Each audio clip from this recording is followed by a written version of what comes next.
Okay. And we are set. Hello. Awesome. Hey, man. How are you doing? I'm good. It's been a while since we've last talked. God damn. Yeah, I know. How have you been? I've been pretty good. There's been, a few ups and downs lately, but overall pretty good. Yeah. That's awesome.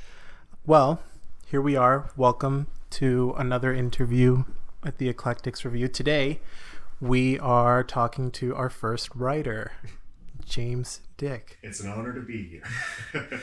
So, I guess for people who don't know, do you want to maybe give yourself a little bit of an introduction of who you are and what you do more specifically? Hi, I'm James Dick. I'm a student at Ryerson in the media production program, just entering fourth year. I've been a writer pretty much, I want to say all my life, because I got really interested in storytelling when as a kid, when I was playing, when I started playing video games. I just sort of loved those stories seem kind of simplistic by today's standards, but that really got me interested in creating worlds and populating them with fantastic characters. So over the fast forward to the last couple of years, I've spent most of the COVID pandemic just writing short stories, submitting them to various publications, both Canadian and international. And to date, I've got about I think nine publications under various labels. Nice. Yeah. Awesome. There's a lot that I want to talk to you about. Just I guess to begin with, you mentioned video games, and that was your introduction to more world building and that sort of stuff. What kind of video games were you into that got you into that sort of thing? I think it was mostly RPGs like Star Wars Knights of the Old Republic. That was the big one for me, I think. One thing I remember specifically about that game is that I felt like I could never get to the bottom of it. There was always some new dark secret around the next corner, and there was always a deeper level in which I could go. And I think that's something I've really tried to recapture with my writing. Another big one for me was Warcraft 3: Reign of Chaos. Mm-hmm. It's a landmark game in so many ways, just in the ways that it basically invented proper storytelling for real-time strategy at that time, and those characters and the stories really left an indelible mark on me. Those are pretty heavy story games, yeah. And in video games in general, there's always been this not a little bit more underappreciated art for writing, and it's I would say more difficult than writing for a linear story for a movie or a show or a book, because especially with games where you have to make decisions, in Knights of the Old Republic, I've noticed there's always a different way in which it can go.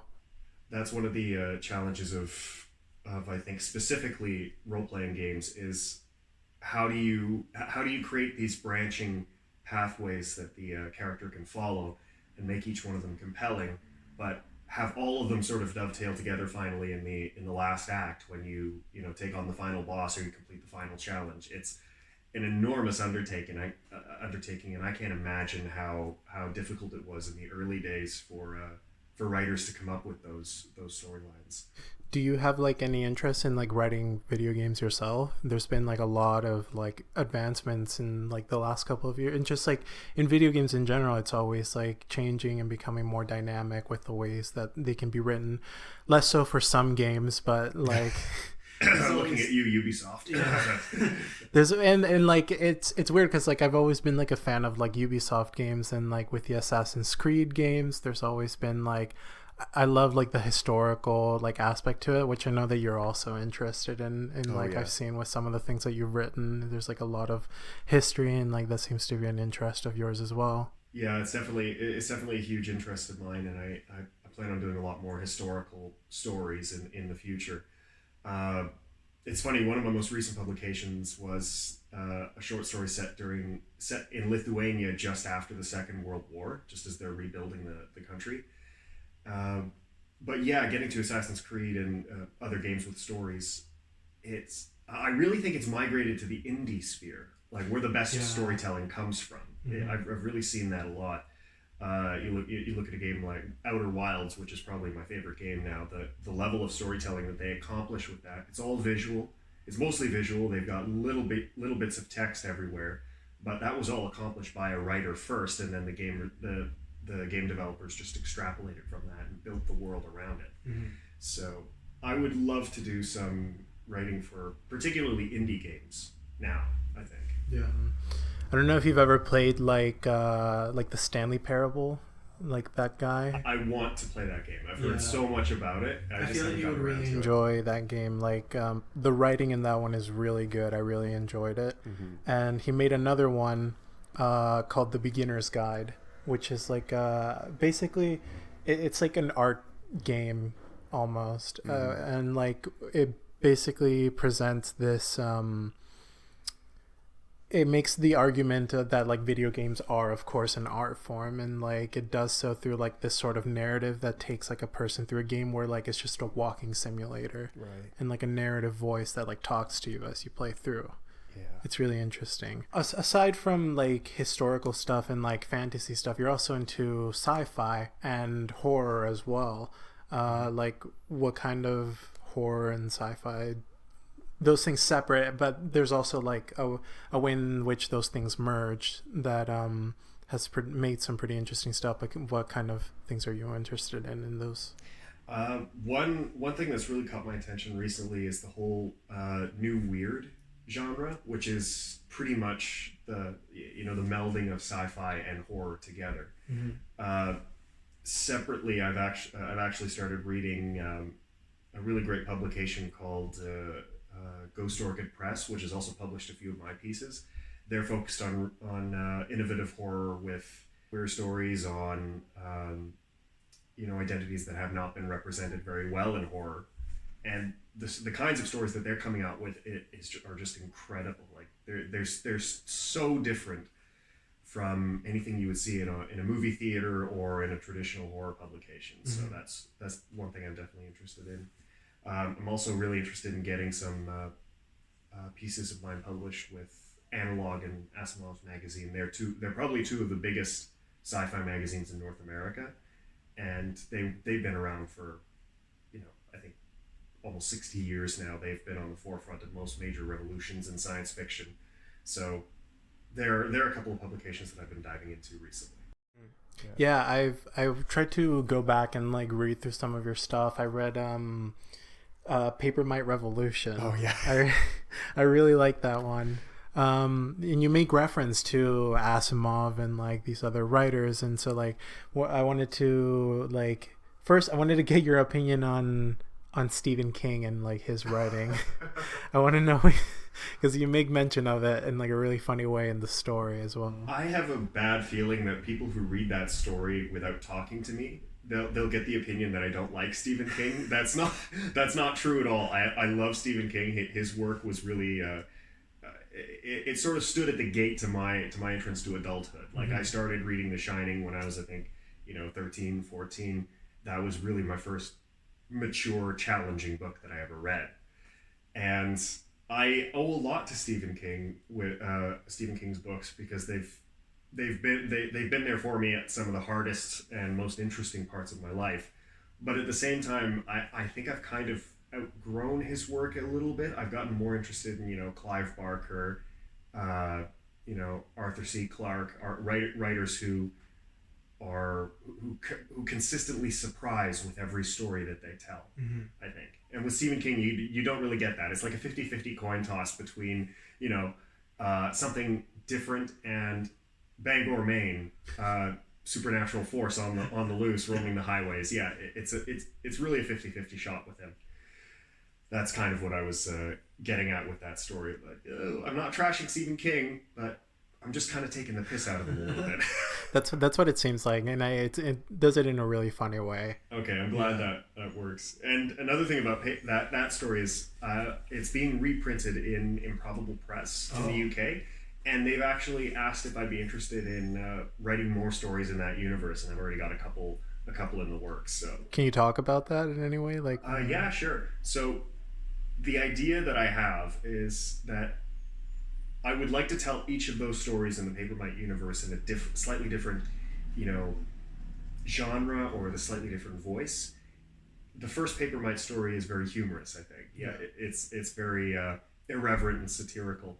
The second story that I wrote in that universe is kind of it's kind of like a hard-boiled detective story, but I still tried to layer that humor in there and sort of take subtle jabs at Dashiell Hammett and those detective writers.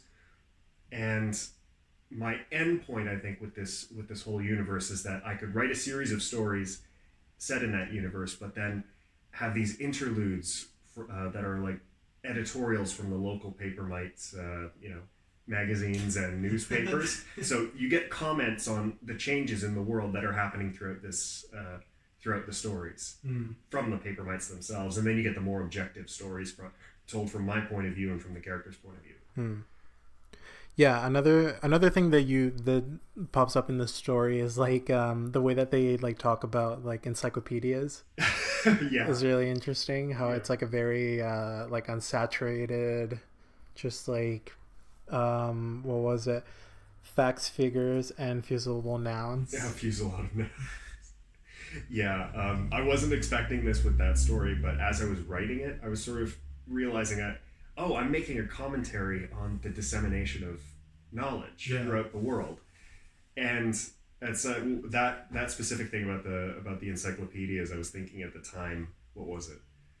It's like you can't govern society with just facts and figures. There has to be like a very human connection to the people that you're dealing with.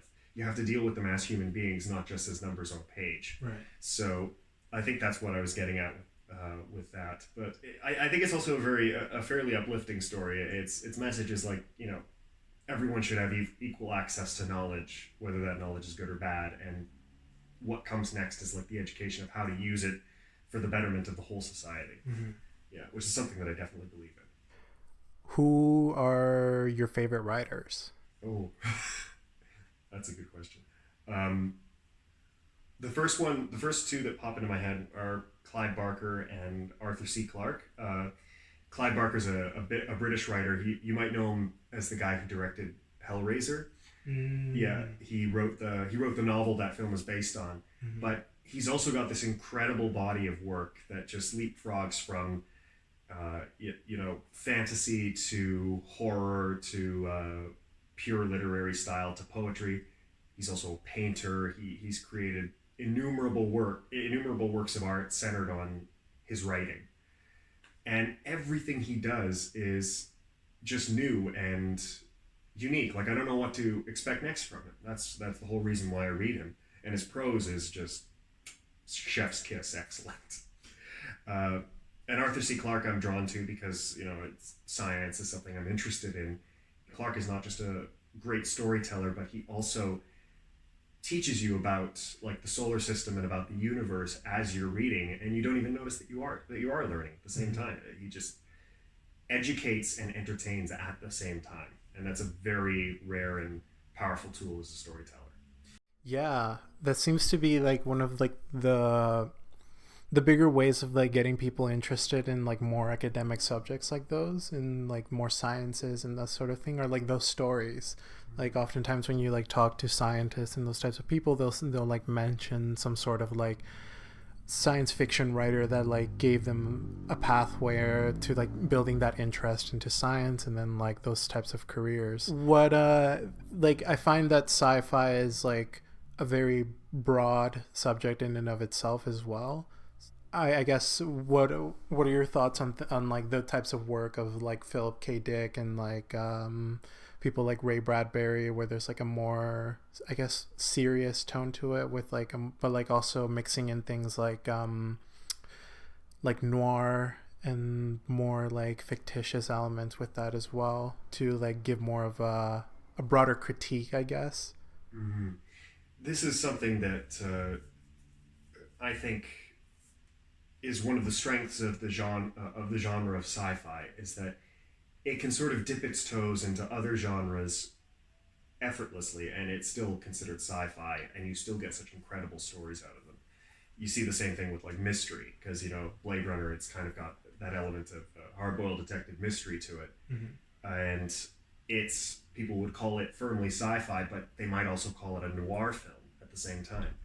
I haven't actually read any Philip K. Dick yet. I'm planning to read Do Androids Dream of Electric Sheep, the basis for Blade Runner. One thing that I've been finding as I sort of revisit those older sci-fi writers, their work's kind of hard to get into because, there's like 70, 60 years of societal changes since their masterpieces came out. Mm-hmm. And you notice that like the treatment of women in particular is very different in modern stories as opposed to those stories. Like those stories you have, straight white male protagonists, and the women are more like relegated to either, sex objects or just the background, like window dressing for the story. But these days you take a story like Places in the Darkness, a great sci-fi novel that has two women as protagonists in the story, and one of them is bisexual, and they deal with extremely difficult things like crime and the nature of society, very deep personal struggles at the same time. So, for me, I would like to read more of the classics, but the older I get and the more I learn about the world, it's really hard for me to go back to those. Right. I was going back through Blade Runner recently, actually, and like just noticing that is like, it really takes you out of it for a second, but like... You're talking about that scene with Harrison Ford and... where he like forces himself onto Rachel. Yeah, that's why I don't feel so bad when he gets his fingers broken later on. I'm like, you kind of had this coming, boy. Yeah. We're like in the Halloween season, so what makes good horror to you? Oh, okay, that's a big question. I think horror is a very, very... I'm very selective about the horror that I both read and write. To me, horror can't just be scares and, people dying horribly. There has to be some theme to it, some core... it has to be essentially told like any great story in mystery or sci-fi. It has to be told with proper character arcs, themes, stuff like that. I'm not really drawn to like the Scream movies or Nightmare on Elm Street so much just because of the scare factor. I need there to be some kind of very human essence to the story. A lesson to be learned by one of the characters or a struggle to be overcome. Strangely, I'm actually drawn more towards horror stories where the people succeed in overcoming the evil in the end. Because very often that evil force, be it a demon or a monster or whatever, it represents something broken in the human condition. Mm-hmm. And characters coming together and overcoming it is, I guess, what I'm most drawn to. I recently started playing the Dark Pictures anthology. It's a great series of video games created by Supermassive Games, like interactive stories. Did you play Until Dawn?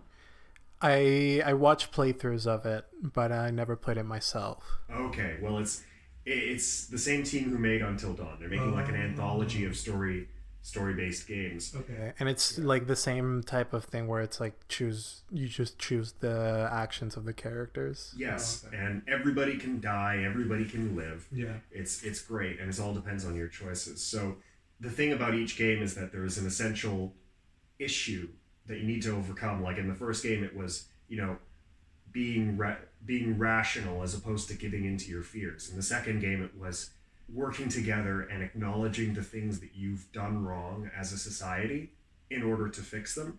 And in the most recent game, House of Ashes, there's this really great commentary on war and the division between human beings. Mm-hmm. And the monsters are only dangerous because we insist on being suspicious of each other, like, Iraqis, Americans facing off in the Middle East.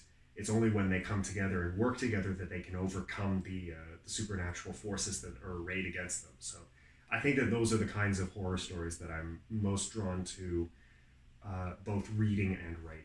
To stick with like the entire science fiction and just like science in general, like I used to work with you on a podcast that people might not really know about because we don't have it out anywhere else yet, I don't think. We're working on that. Me and Peter, we're working on that.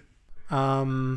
But yeah, like we would always talk about like, well, for people who don't know, it was like a podcast called The Pale Blue Dot, and we used to every episode pick like a subject talking about like in the world and science and like technology.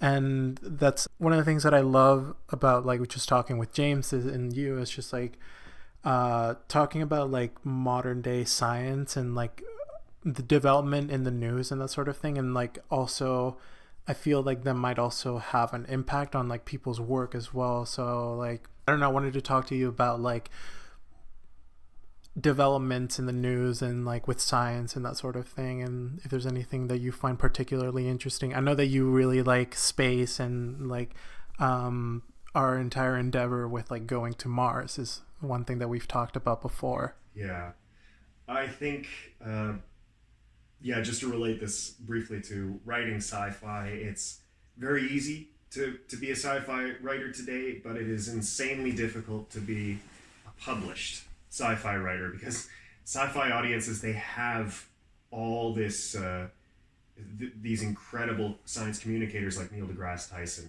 communicating these discoveries to them, and they're smarter. Sci-fi readers are smarter than they've ever been, and it's hard to pull a fast one on them and try and trick them into thinking like, this physical thing is possible when they would know that it's not. So as for the things that I'm interested in, I'm really interested in rocket science, and just really the general exploration of the solar system, because I grew up in the whole milieu of Star Trek and Star Wars and going between traveling among the stars and learning about the galaxy. But the older I get, the more I'm interested in just learning what's right next door to us in our solar system, like what's like Jupiter, Saturn, all the gas giants on Mars. There's an incredible wealth of knowledge to be gained, just learn, and we can learn so much about the origins of humanity just from studying our solar system. We don't really actually need to go anywhere else yet. We will soon, but but right now, just learning about the asteroids and Jupiter, it's telling us so much about how life could have arisen like 3 billion years ago. So that's definitely something that's of great interest to me.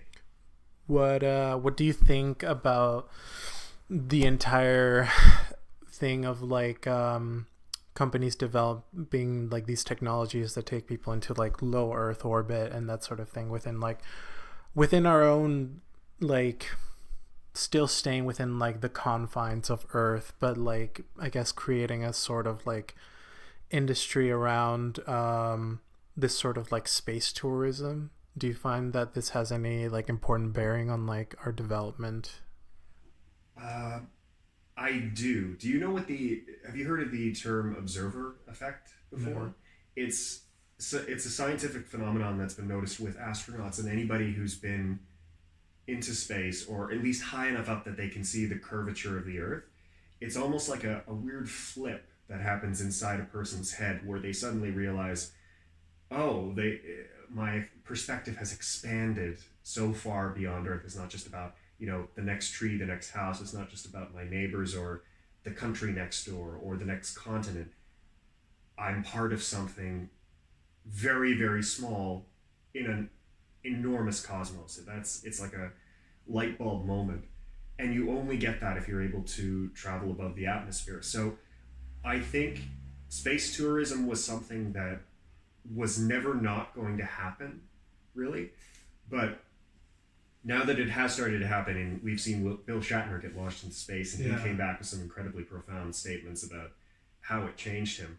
I think that the more space becomes accessible to ordinary people, the more we'll start to gain a new perspective on the problems that we face here on Earth. So I do think it's a good thing. I think we have to be wary of like companies profiteering off of it too much.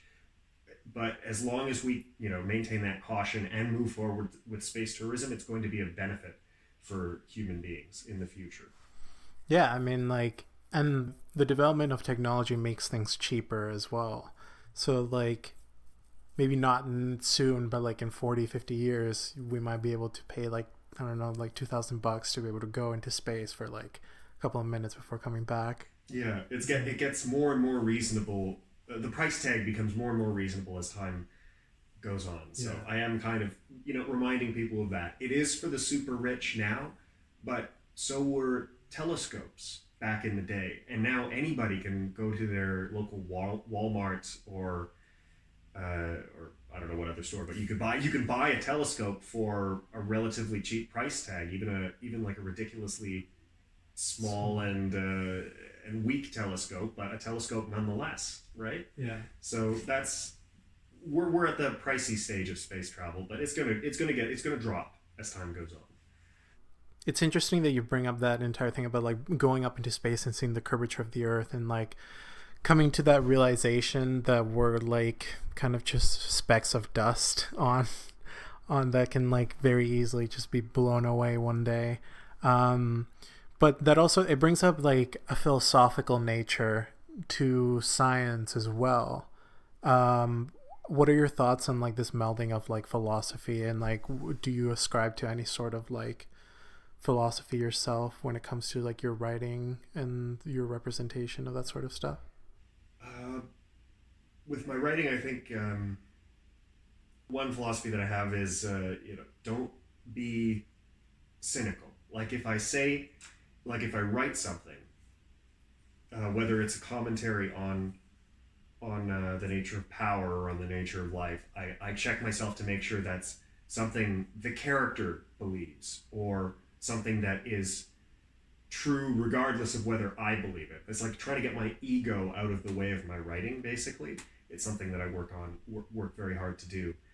And I also try to be as inclusive as possible with my writing to get people of different colors, creeds into the story when possible.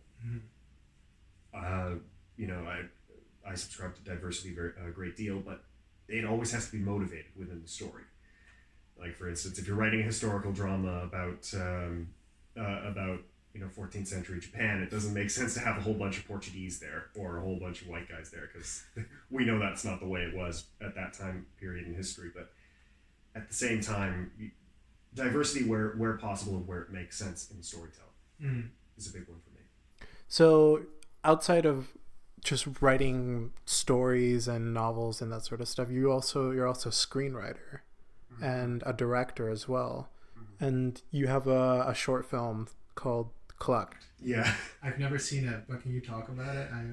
It was created I created it for the 48-hour film challenge in 2020. It's just a 5-minute story about this group of friends who go to stay on a farm for a couple of days and end up getting picked off by the chickens that live on the farm. Like they just get.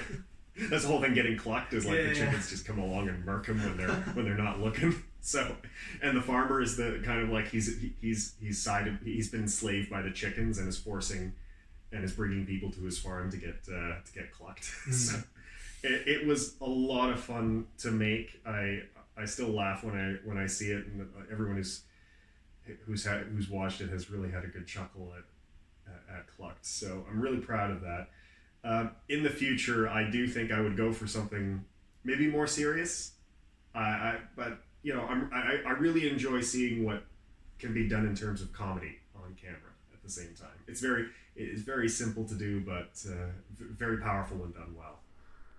What are like notable movies for you? Because like you also do movie reviews. Oh yeah, I'm with Bite Size Breakdown on Instagram.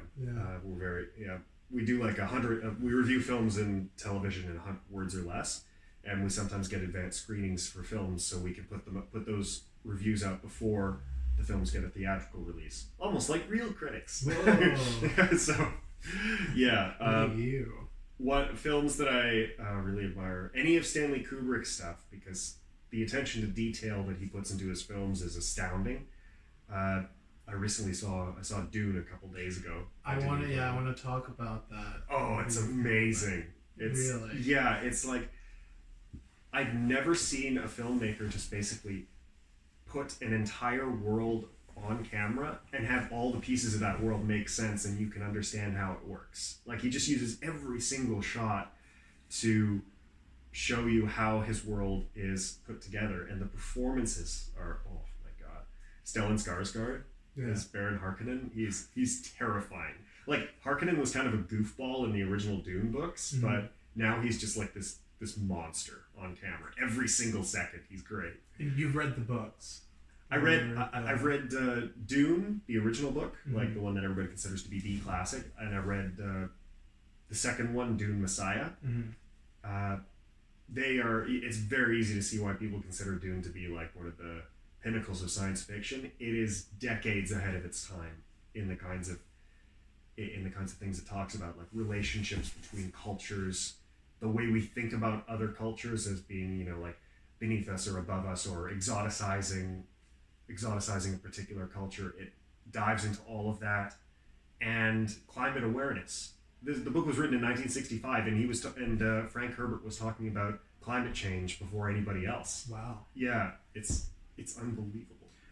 One of the things that I noticed about Dune is that it also talks about like determinism and like the development of like mythologies to kind of like give them to people, because that's one of the things that they do, right? Like they create these stories to like deify themselves in like these cultures, and it seems to touches on like a lot of different things. I don't know, I haven't read the books and I want to see the movie.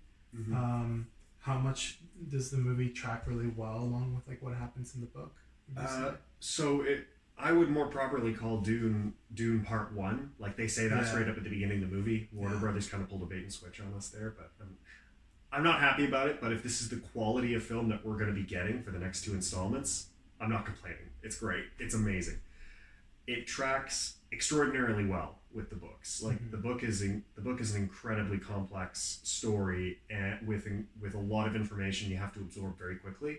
And Denis Villeneuve somehow managed to distill it into very digestible segments for the viewer.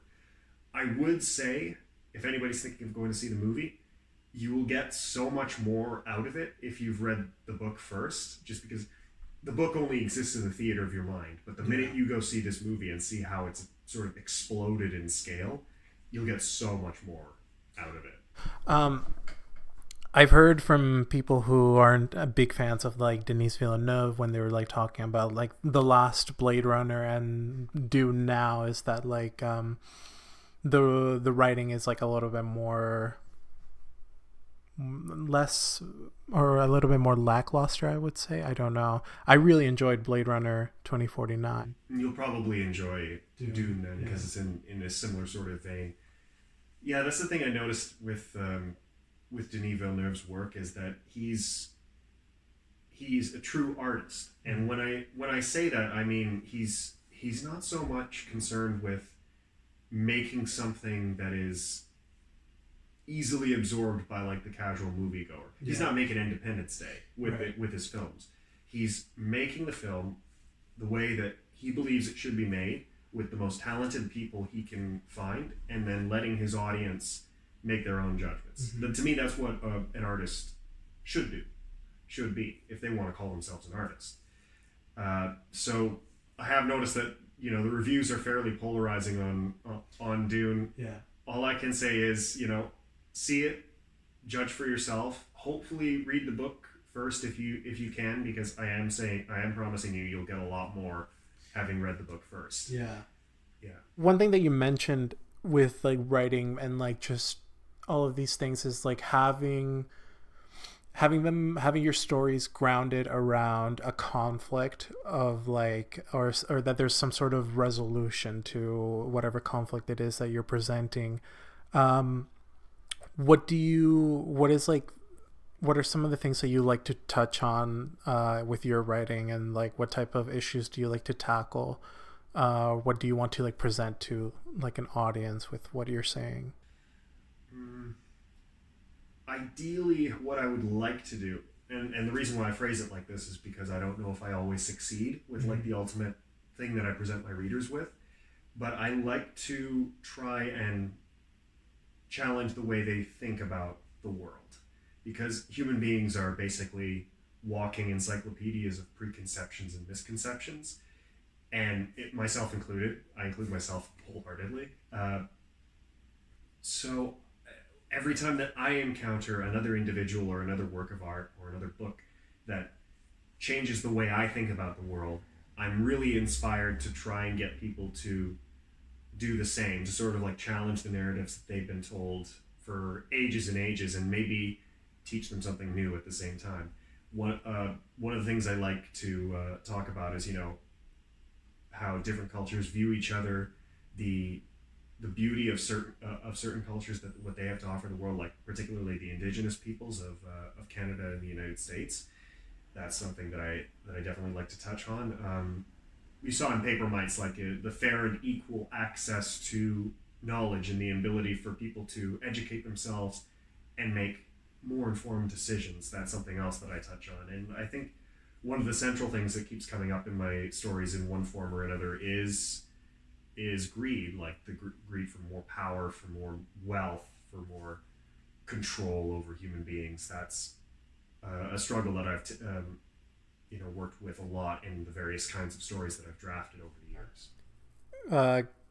Greed seems to be, or it's like it seems to be something that can like become a bigger issue when you look at like developments of technologies and these sort of things, these ideas of like going out into the cosmos and like just gathering resources and having no like bearing on like the world that we live in here as well. Yeah, that's really interesting. And it's really interesting also that you bring up not being cynical about your writing, because that can be like a pretty easy portrayal of like a lot of like science fiction writing, and just like a lot of that sort of like fantasy writing, or like based around like the human condition, that it's like that we're sort of like a doomed species almost. Yeah, I see that cynicism so much in science fiction, and particularly a lot of the more recent works that have come out.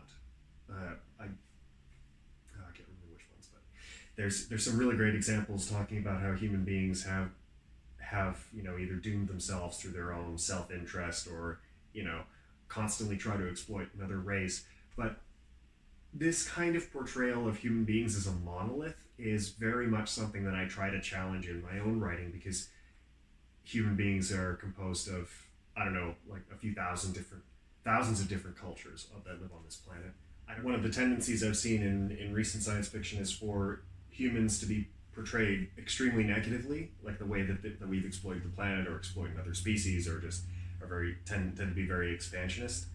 I don't really agree with depicting human beings as a monolith like that, just because we're not a monolith. We're composed of I don't know how many thousands of different cultures, thousands of different permutations on language, creed, ethnicities. I really don't like having all human beings lumped into a bin like that in science fiction. So that's one of the things that I do try to challenge with my own writing, is try to portray the vast spectrum of humanity, and in all of its beauty and all of its ugliness. Because we've gone along with too many monomyths about, or single narratives about human beings for long enough. I think that's definitely time we change that. So I want to start getting things wrapped up a little bit. So what do you have planned for the future, in the near future, and like in the far off?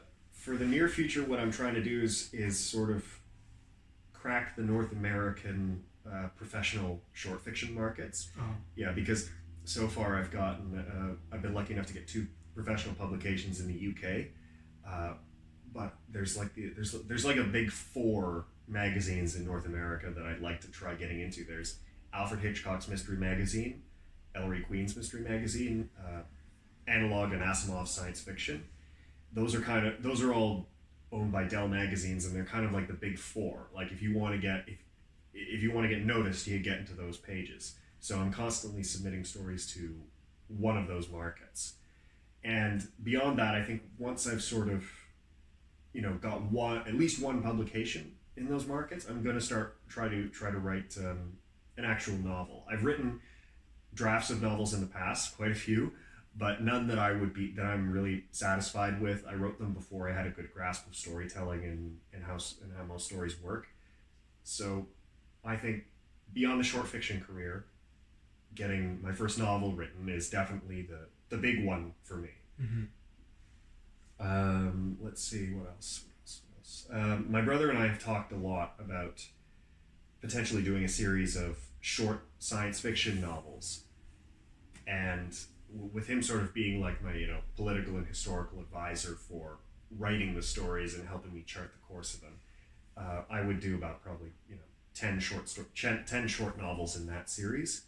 That's something that's like way off into the future, but it's sort of like an end goal to keep my eye on. Like once I've established myself as a writer, once I've built up my storytelling skills, that's where I'd eventually like to go. Perfect. Is there anything you would like to plug? Yeah, I've actually got check out Dark Dragon Publishing's upcoming anthology, which is called Dreaming the Goddess. It's a really great anthology. I've got a story in there, the Lithuanian one I mentioned earlier. It's focused on goddess worship, the divine feminine, and just sort of telling stories that challenge the common narratives about women and the divine feminine. That's a good one to check out. Improbable Press has an excellent 2-part anthology coming out called Dark Cheer: Cryptids Emerging.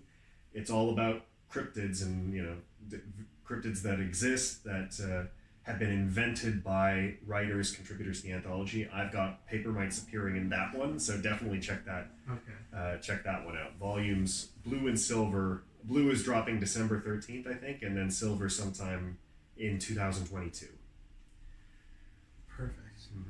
Okay, awesome. Thank you so much. This has been a wonderful conversation. I love talking to you, and like it's always nice talking to somebody who's like into like science fiction and like all of these things, and we always have such fruitful conversations. And thank you. Hopefully we'll be hearing from you again soon. We'll always stay in touch. This has been the Eclectics Review. All right, thank you very much, James. Thank you very much, Gowdy. I was so happy and so honored to do this. Awesome. Thank you. And that's our episode.